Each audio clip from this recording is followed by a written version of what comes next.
Welcome back to my podcast. It's Serenity. I named it Serenity after recording the first podcast because I wanted a name that would be easy for people to say, first of all, and second of all, I wanted serenity to be what people felt when they listened to my podcast. Serenity is like peace and calm, tranquility. That's what I want people to feel when they watch my content or listen to my content. My name's G. If you're new here, welcome.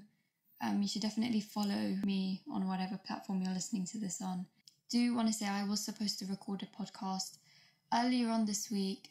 However, I suffered from a migraine attack about 2 weeks ago, and I'm still kind of really exhausted and forgetful from it.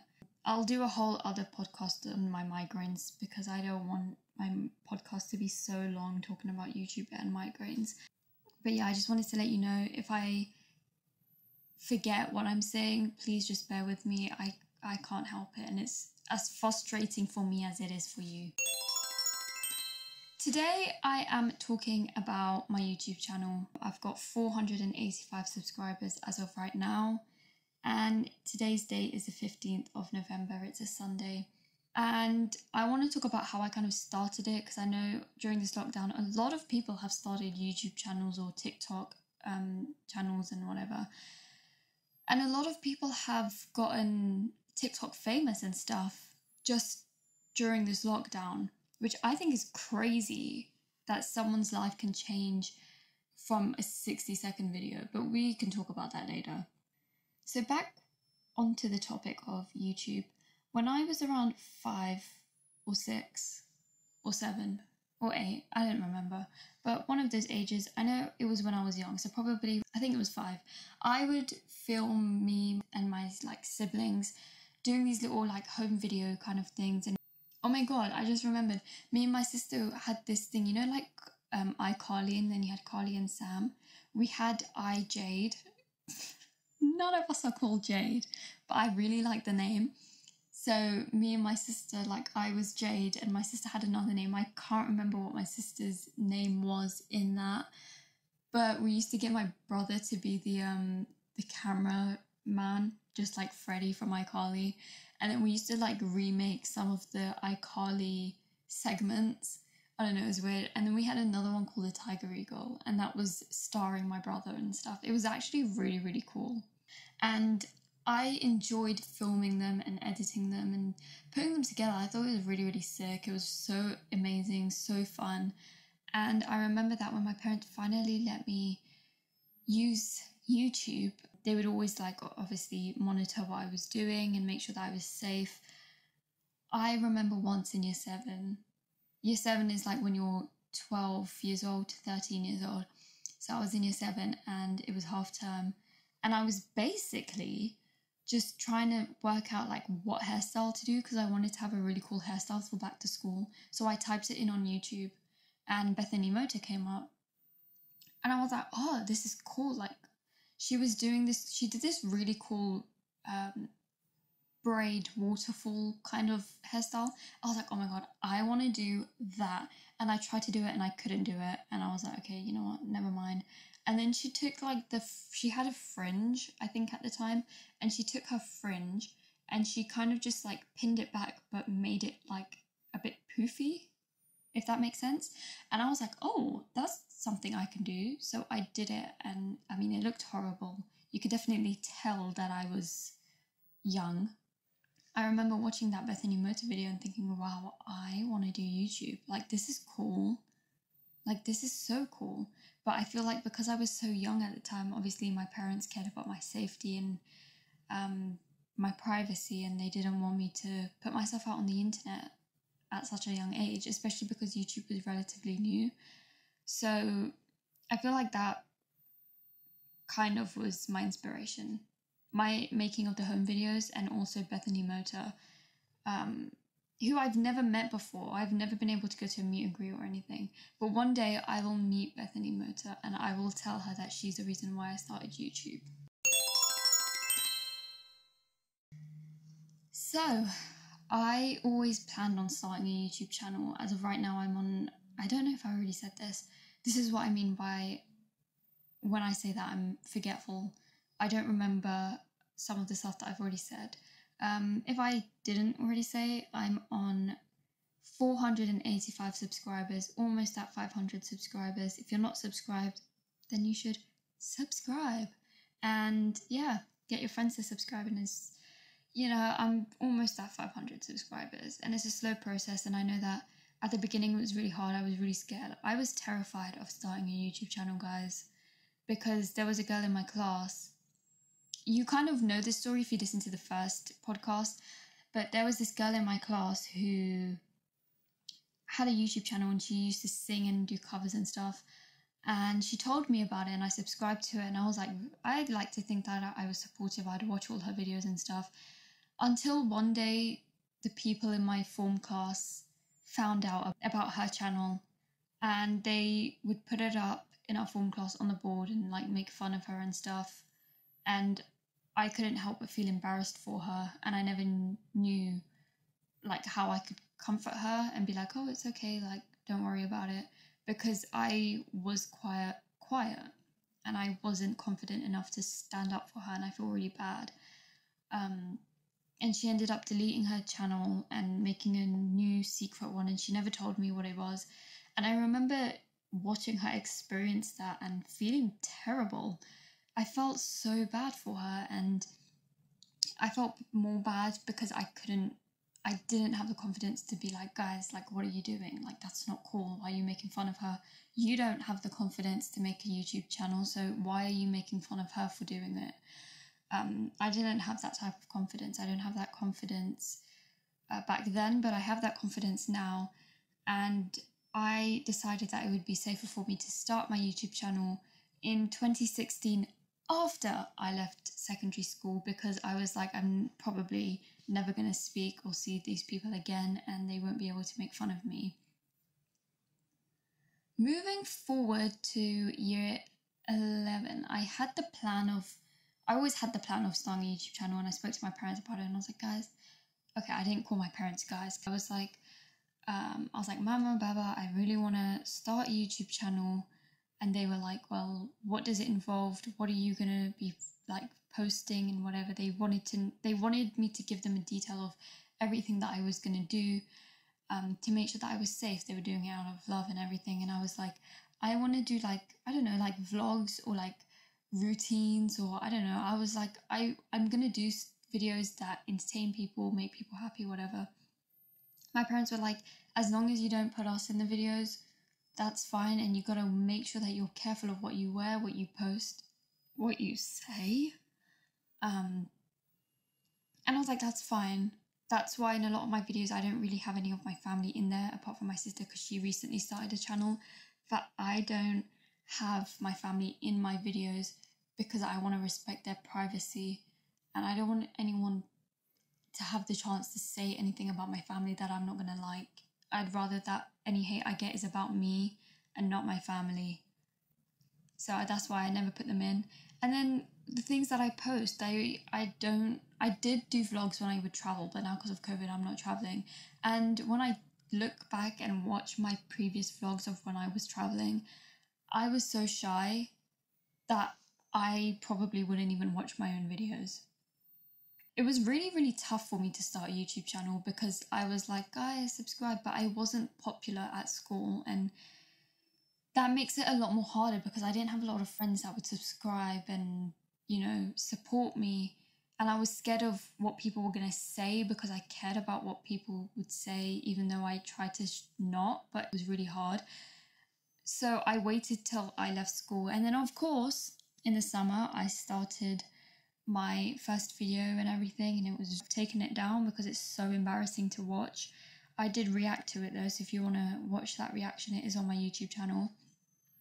It was tough, and I ended up going back to my secondary school for sixth form, and that was embarrassing in itself because I was like, oh my god, I've literally just started this YouTube channel and now people are going to have stuff to say.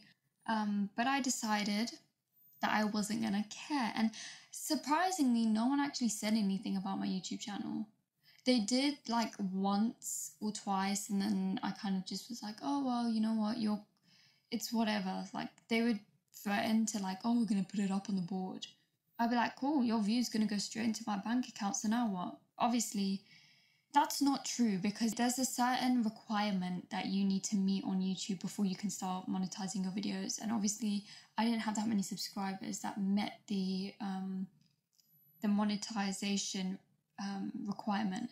So they didn't know that because they didn't have a YouTube channel. So they didn't know whether I was being honest or not. And then there was this girl who started commenting hate on me because I got into this kind of, I'm going to call it like a fight with my best friend.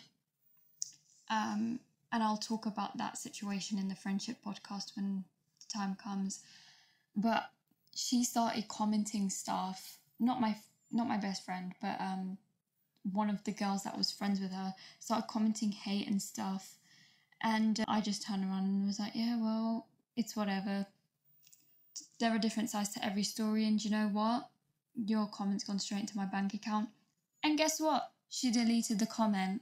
So once I got that, I was confident enough that, you know what, I don't care what people think. I was always scared.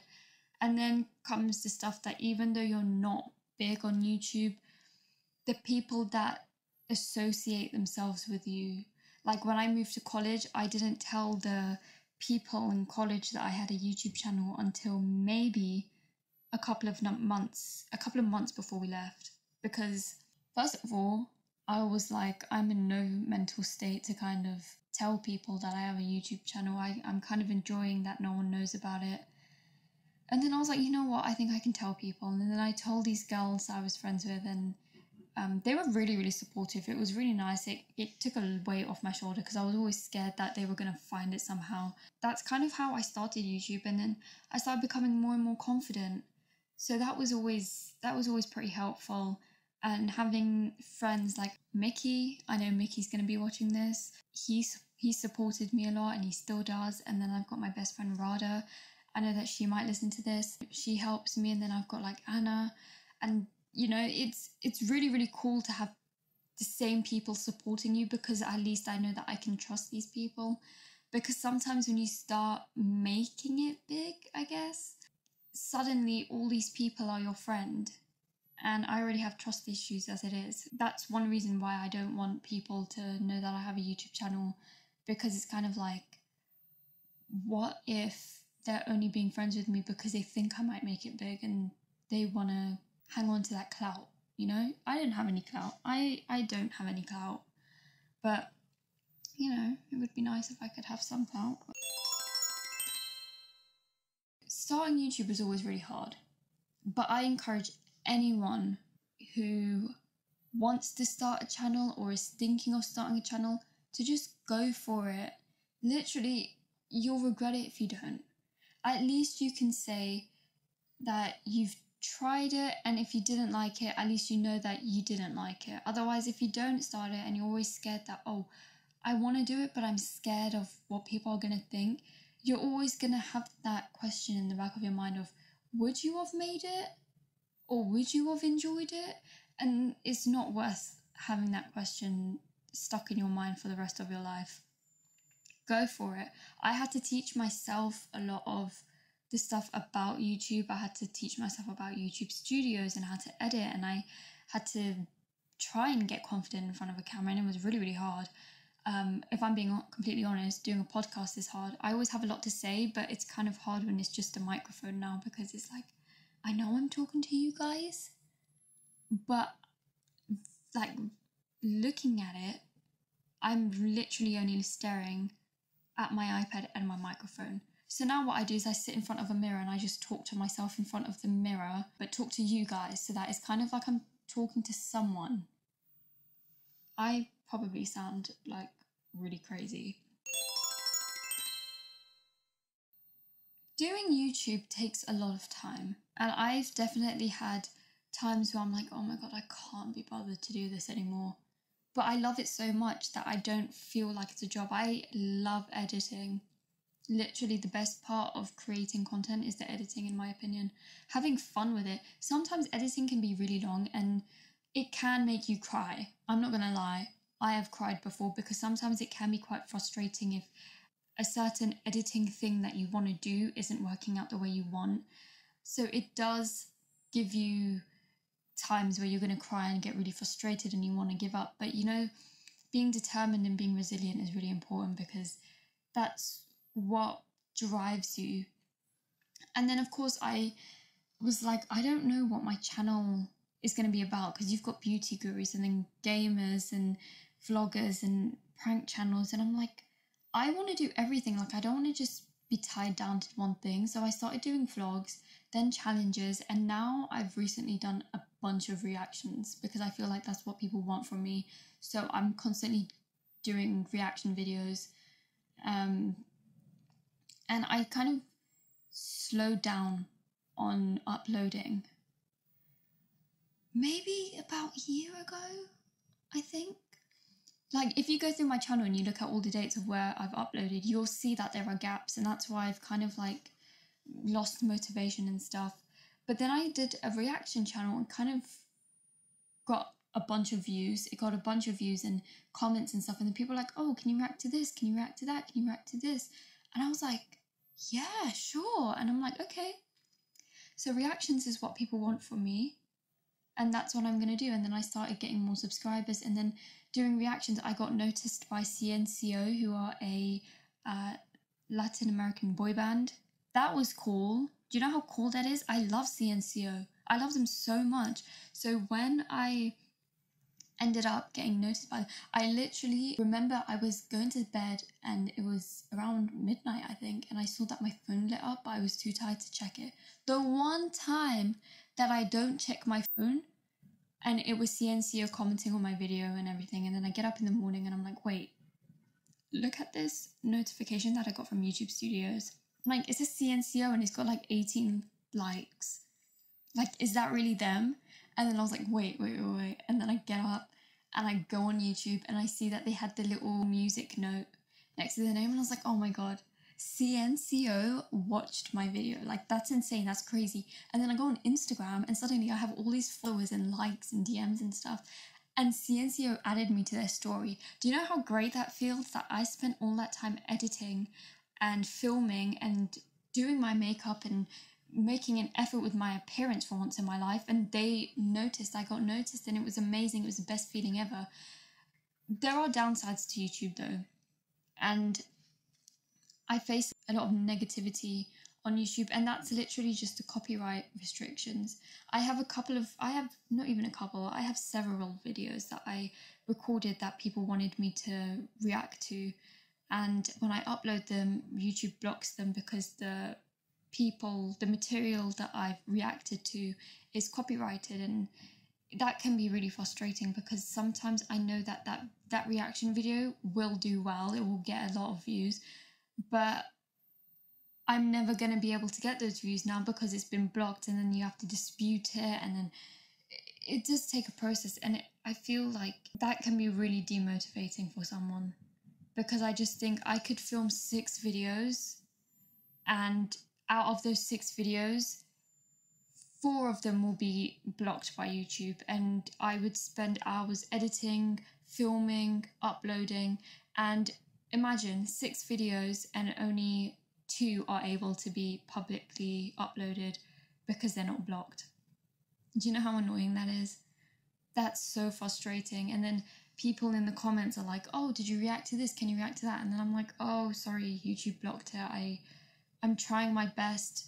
Sometimes you can't unblock a video, so that's annoying. There's definitely a lot of downsides, but there are a lot of upsides. You can meet so many new people. It can give you so many more opportunities, good opportunities.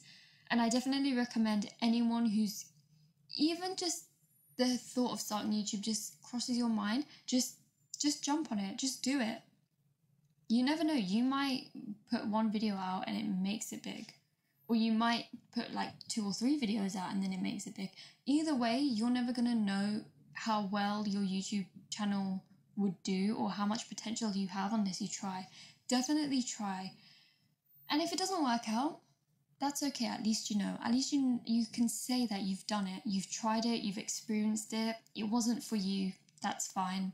Move on to something else. I don't want to keep this podcast long because I feel like I'm just going to waffle a lot of the time, and I do want to record more than one podcast today. Oh yeah, that's the other thing. I block film a lot. Block filming is when you record a bunch of videos in one sitting. So, for example, a couple of days ago, I recorded 3 reaction videos in one sitting. That can be really tiring. Filming alone is quite tiring because I don't even know what it is about it. It's just exhausting. And I remember when I first started uploading the reactions more regularly, I was burning myself out and it was really bad and I was becoming ill because I was so tired and exhausted. So definitely don't do that. Have a schedule. I got a whiteboard and I hung it up on my wall, and now I post 4 times a week when I can. I think I'm going to start cutting down the amount of times I film just so that I can spread out the amount of content that I have. So I might post twice a week instead of 4 times a week. The reason I'm posting 4 times a week is because I'm trying to be as consistent as I can so that I can get a good following and so that I can get active subscribers. Because yes, I have 485 subscribers, but the amount of views and likes that I'm getting is not correlating. And that is also quite demotivating because it's like I have ghost subscribers, which sucks because it's like, come on guys, wake up. We can do it together. My success is our success. It's not just mine alone. I'm not going to become successful if people aren't watching and engaging with my content. The whole reason YouTubers are successful is because of their followers and their subscribers and their fans and supporters. That's why they are so successful, because it's a team effort. And I mean, if I do make it big, wouldn't you guys want to say that you were here since I had 400 subscribers? Like, you guys could be the OGs, you could be the day ones. Wouldn't that be cool?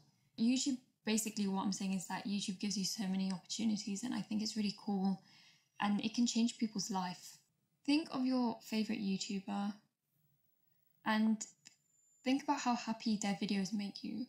I want to be that source of happiness for someone. Not the only source of happiness for them, but I want people to be excited when they see a notification that Jahan has just uploaded a new video, you know? It's cool. The other thing is that don't expect all your friends to support your YouTube channel, you know? I tried to film an Among Us video and the people that were in there, well, yes, I did know everyone who I was filming with, but I had to get someone else to ask their friends if they wanted to be in the video because none of my friends would take part, you know? That's one of the downsides as well. It can be very lonely at times, but it is fun. It's fun. There's a difference between liking being alone and being lonely. I'm not lonely. I'm alone. Well, I have got friends, but I like to be alone. However, sometimes I do feel lonely. Even though I know I've got people around me, but it's like some people just don't want to take part. It's just like when your friend wants to start a business and you're not supporting them. If your friend is starting their own business, don't ask them for discounts. Don't ask them if they can give you stuff for free. Support their business. Pay the full price. Don't ask them for anything in return. It's these little things, because what happens is that, say I have a business and I make it big and it goes crazy and I'm starting to make crazy amounts of profit from it. You think that at that point I'm not going to be like, look, for you, I'll give you a discount. You think I'm not going to do that? I'm not that type of person. But business is business, and when you're mixing your friendship and your personal relationships with that person's business, you are not supporting their business. Because if you were supporting their business, you would be paying the full price for stuff. That's my take on it. Don't expect your friends to give you a discount for their business. That's not you showing support. If you really did support their business, then you would pay full price. Asking your friend who has a business to give you a discount on stuff, you might think, oh yeah, but I'm still buying something, I'm still supporting. But you're not supporting, because if you were supporting, you wouldn't be asking for discounts. It's kind of like you're asking them for a favor, like, I'm buying from you, you're getting profit, so the least you owe me is a discount. That's not cool. Don't do that. YouTube, man. YouTube is so diverse, and obviously there are certain communities like the beauty community who have scandals. They have so many scandals. But there are also a bunch of YouTubers that I absolutely love. Let me name you some, okay, off the top of my head, okay. Emma Chamberlain, Verena, Bethany Mota. I like watching interviews a lot, so Zach Sang. I have like my own friend YouTubers. I have a YouTube friend called Cora Josephine. She's on 11,000 subscribers. That's crazy. Cora, if you are listening to this, congratulations. Literally, I love watching my YouTube friends succeed. And if anything, seeing Cora do so well is motivating me because I'm like, bro, if Cora can do it, why can't I? I'm doing it. Cora is literally amazing. If you haven't checked out her channel, definitely go for it. Cora Josephine, definitely go check it out. Her videos are amazing and you can see that she puts a lot of time and effort into it. And I'm also thinking of doing a little segment on my YouTube channel where I interview smaller YouTubers like Cora, like any of your other favourite people. Try and get hold of them and try and contact them and be like, hey, I'm doing this. Because I feel like it's not fair. Yes, I don't have a big platform. I don't have millions or hundreds of thousands of subscribers. I'm only in the hundreds, but I feel like there might be people that subscribe to me that don't know about the people I'm interviewing, and if I interview those people, it's going to kind of bring them together, and the viewers might be like, oh, this person is really cool, and then go and support them. And that's what I want. I want to help other people out. Right, we're coming to the half an hour mark of this podcast, so I'm gonna end it because I'm gonna film another podcast. Yeah, I hope you guys enjoyed listening. Definitely go check out the people who I mentioned, Cora Josephine, Bethany Mota, my own channel, go check them out. Check out my social media. Instagram is jeehan.m, jeehan.m. That's my Instagram. Go check it out. My YouTube, unless you're watching it on my YouTube channel, my YouTube is Jeehan, literally JEEHAM. HAN. Sorry, I keep saying M for some reason, I don't know. But it's literally my name. Go check it out on YouTube, subscribe, let me know that you've come from here. I hope you guys are motivated enough to start a YouTube channel if you are thinking of starting a YouTube channel. That was my goal. It's been nice, it's been a lot quieter today. It's been raining in the UK in case you're wondering, and we are on another lockdown. But schools, unis and colleges are open, which makes no sense. Anyway guys, I hope you guys have an amazing morning, night, evening, afternoon, or day wherever you are in the world, and I hope to catch you guys when I do my next podcast. Bye guys!